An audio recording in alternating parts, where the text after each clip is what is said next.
Hi, this is lecture 1.6 from Math 980, and today we're going to be talking about a couple of things. For starters, we're going to talk about a number line. Now, most of you have seen a number line, at least in the positive direction. So if I start at 0, my next number would be 1, 2, 3, 4, 5, and that's moving to the right. But if I wanted to move to the left, I could, and I would assign negatives to these numbers. So this is -1, -2, -3, -4, -5. You're probably familiar with, like temperature. If they say, oh, it's 10 degrees below 0, that would be a -10 because it's below 0. Or it could be, 50 degrees above 0, so that would be a +50. So it starts out just having a couple of questions where you have to decide if a number is positive or negative. So question number 1 for me says, during a year, a person saves $1,500. Then write this number using a sign to indicate that they've saved the money.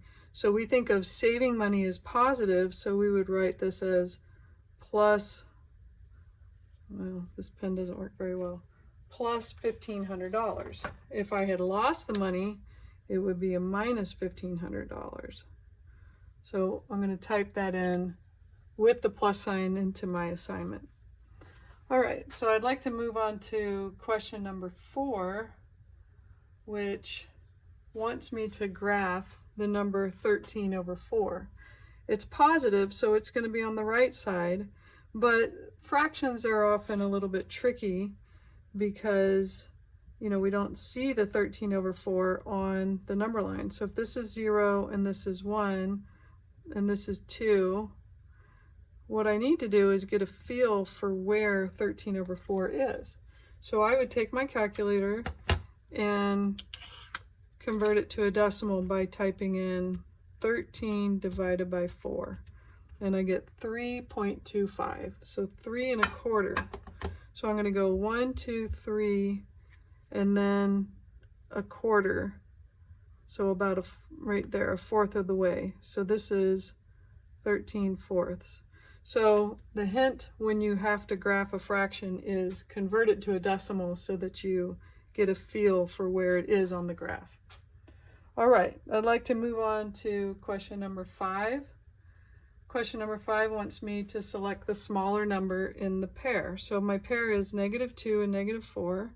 So again, if I had a number line, 0, 1, 2, 3, -1, -2, -3, -4. Well, here's my -2, here's my -4.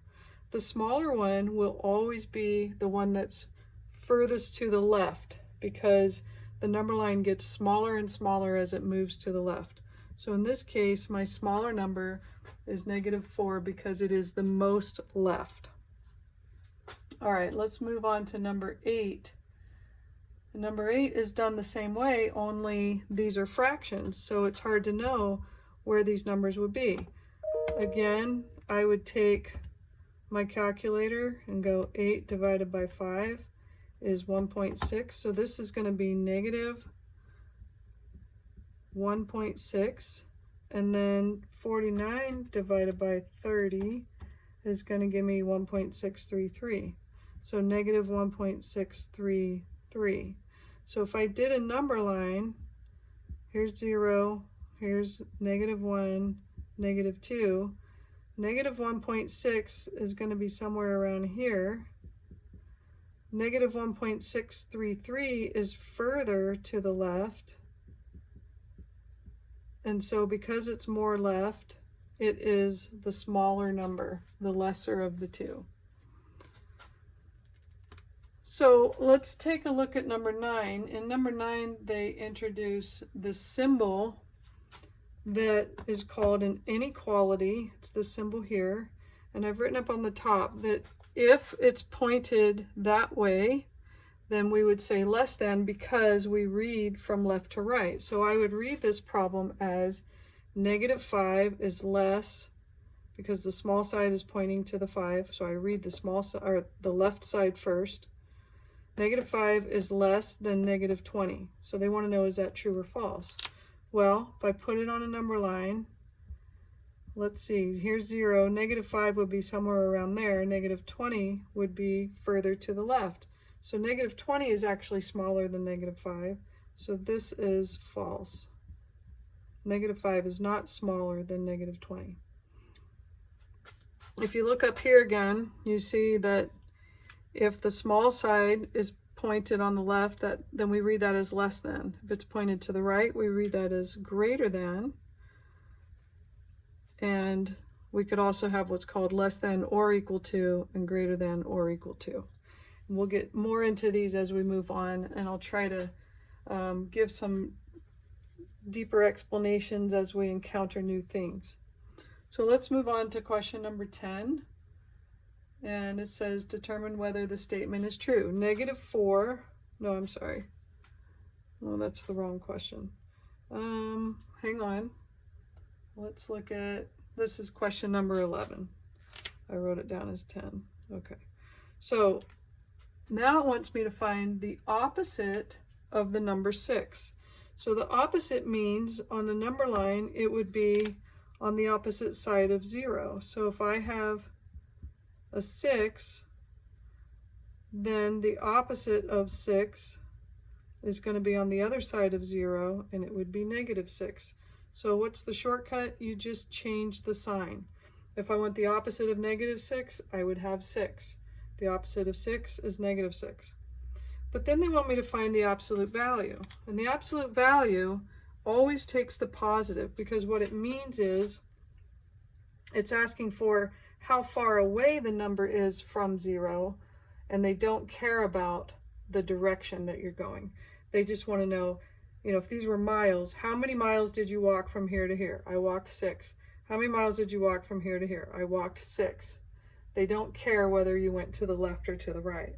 So in a nutshell, if I take the absolute value of something, which looks like this, they use these bars on the outside to indicate they want the absolute value, then you're always going to give them the positive answer of that number. So the absolute value of 6 is just 6.